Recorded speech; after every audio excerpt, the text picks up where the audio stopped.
தங்கம், இப்பதான் நீ ஒரு விஷயம் தெளிவா புரிஞ்சுக்கணும். ஆமா, நீ இப்போ நின்னுட்டு இருக்கிற இடம் சாதாரணமான இடம் இல்ல. இது வரைக்கும் நீ கடந்து வந்த வழி சுலபமான பாதையும் இல்லை. அதனாலதான் இப்போ உனக்கு சில விஷயங்கள் ரொம்ப கஷ்டமா தோணுது.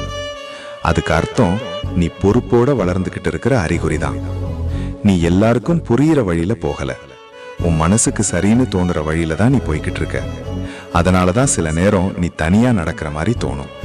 அது ஒன்றும் தவறில்லை தங்கம், அது உன்னோட தலைமைக்கான அடையாளம் தான். அதுக்காக இன்னும் நீ வேகமா ஓடவும் வேண்டாம், உடனே நின்று போகவும் வேண்டாம். இப்படியே உன் வேகத்துல நீ தொடர்ந்து பயணம் செய். நீ போகிற திசை சரிதான். அதுக்கிடையில சந்தேகம் வருதுன்னா அது உன் மனசு வளர்ந்து அடுத்த நிலைக்கு தயாராகுது என்பதற்கான சின்ன சிக்னல் தான். அதனால நீ நிம்மதியா இருத்தங்கம். உன் அப்பா உன்னை சரியான பாதையில தான் கூப்பிட்டு போறேன். ஓம் நம சிவாய.